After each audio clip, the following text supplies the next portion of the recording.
A ressurreição de Cristo.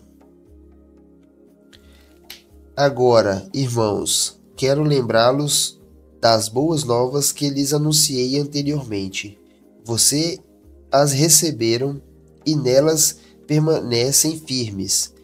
São essas boas novas que os salvam. Se continuarem a crer na mensagem como lhes anunciei, do contrário, sua fé é inútil. Eu lhes transmiti o que era mais importante e o que também me foi transmitido. Cristo morreu por nossos pecados, como dizem as Escrituras. Ele foi sepultado e ressuscitou no terceiro dia, como dizem as Escrituras. Apareceu a Pedro e mais tarde aos 12.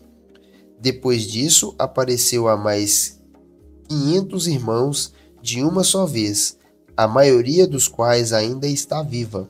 Embora alguns já tenham adormecido, mais tarde apareceu a Tiago e posteriormente a todos os apóstolos. Por último, apareceu também a mim, como se eu tivesse nascido fora de tempo, pois sou o mais insignificante dos apóstolos. Aliás, nem sou digno de ser chamado apóstolo, pois persegui a igreja de Deus. O que agora sou, porém, deve-se inteiramente à graça que Deus derramou sobre mim, e que não foi inútil. Trabalhei com mais dedicação que qualquer outro apóstolo, e, no entanto, não fui eu, mas Deus que, em sua graça, operou por meu intermédio. Logo, não faz diferença se eu prego ou se eles pregam, pois todos nós anunciamos a mesma mensagem, na qual vocês já creram. A ressurreição dos mortos.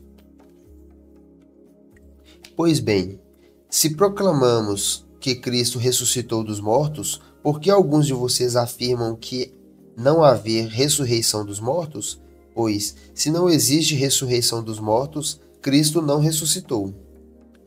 E se Cristo não ressuscitou, nossa pregação é inútil, e a fé que vocês têm também é inútil. Então estamos todos mentindo a respeito de Deus, pois afirmamos que ele ressuscitou a Cristo.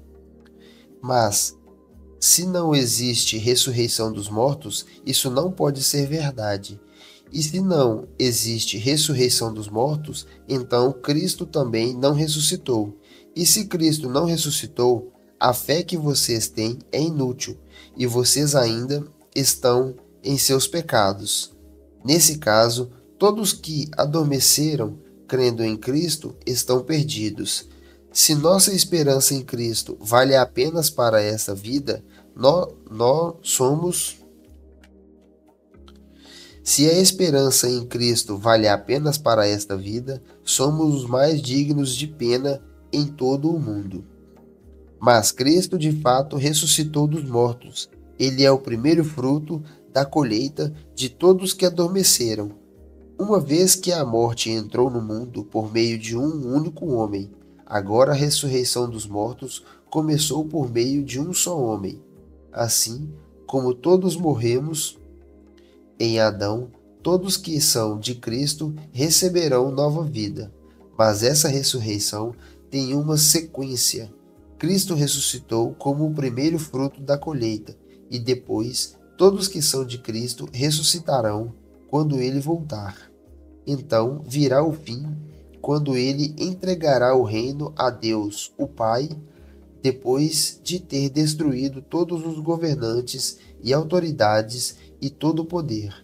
Pois é necessário que Cristo reine até que tenha colocado todos os seus inimigos debaixo de seus pés, e o último inimigo a ser destruído é a morte. Pois as Escrituras dizem: Deus pôs todas as coisas sob a autoridade dele. Claro que quando se diz que todas as coisas estão sob a autoridade dele, isso não inclui aquele que conferiu essa autoridade a Cristo. Então, quando todas as coisas estiverem sob a autoridade do Filho, ele se colocará sob a autoridade de Deus, para que Deus, que deu a seu Filho autoridade sobre todas as coisas, seja absolutamente supremo sobre todas as coisas em toda parte. E o que dizer dos que se batizam em favor dos mortos? Se os mortos não ressuscitam, como dizem eles, por que se batizam em favor dos que já morreram? E nós, por que arriscamos a vida o tempo todo?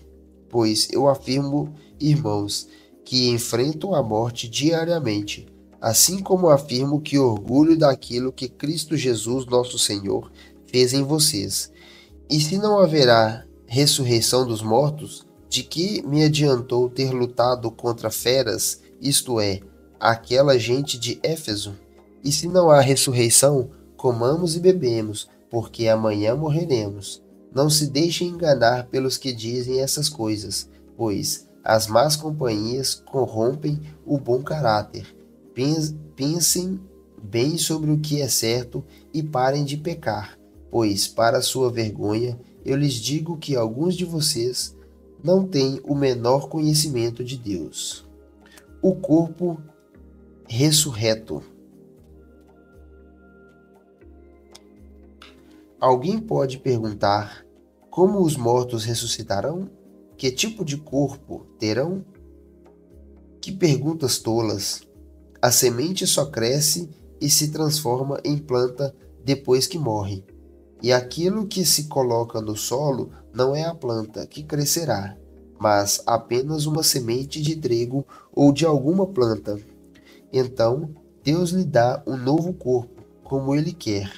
Um tipo diferente de planta cresce de cada tipo de semente. Da mesma forma, há tipos diferentes de carne, um tipo para os seres humanos, outro para os animais, outro para as aves e outro para os peixes. Também há corpos celestes e corpos terrestres. A glória dos corpos celestes é diferente da glória dos corpos terrestres. O sol tem um tipo de glória, enquanto a lua e as estrelas têm outro, e até mesmo as estrelas diferem em glória umas das outras.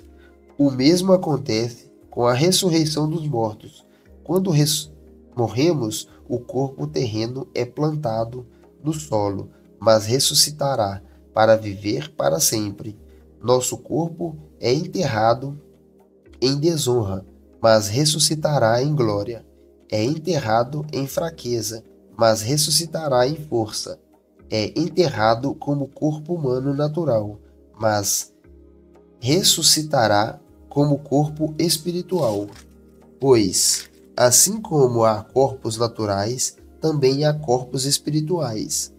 As Escrituras nos dizem: o primeiro homem, Adão, se tornou ser vivo, mas o último Adão é espírito que dá vida. Primeiro vem o corpo natural, depois o corpo espiritual. O primeiro homem foi feito do pó da terra, enquanto o segundo homem veio do céu. Os que são da terra são como o homem terreno, e os que são do céu são como o homem celestial. Da mesma forma que agora somos como o homem terreno, algum dia seremos como o homem celestial. Estou dizendo, irmãos, que nosso corpo físico não pode herdar o reino de Deus. Esse corpo mortal não pode herdar aquilo que durará para sempre. Mas eu lhes revelarei um segredo maravilhoso. Nem todos dormiremos, mas todos seremos transformados. Acontecerá num instante, num piscar de olhos, ao som da última trombeta. Pois, quando a última trombeta soar, aqueles que morreram ressuscitarão a fim de viver para sempre, e nós, que estivermos vivos, também seremos transformados, pois nosso corpo mortal precisa de ser transformado em corpo imortal. Então, quando nosso corpo mortal tiver sido transformado em corpo imortal, se cumprirá a passagem das Escrituras que diz: a morte foi engolida na vitória. A morte, onde está sua vitória? Ó morte, onde está seu aguilhão? O pecado é o aguilhão da morte que nos fere, e a lei é o que torna o pecado mais forte. Mas graças a Deus que nós da vitória sobre o pecado e sobre a morte por meio de nosso Senhor Jesus Cristo. Portanto, meus amados irmãos, sejam fortes e firmes, trabalhem sempre para o Senhor com entusiasmo, pois vocês sabem que nada do que fazem para o Senhor é inútil. E este foi só um trecho da nossa leitura de ontem. Curtiu esse conteúdo? Não se esqueça de deixar seu like, se inscrever no canal e compartilhar com alguém que também vai gostar de ler com a gente. Para acompanhar a leitura completa, clique aqui ao lado e lembre-se, todos os dias tem leitura nova aqui no canal. Te espero no próximo vídeo.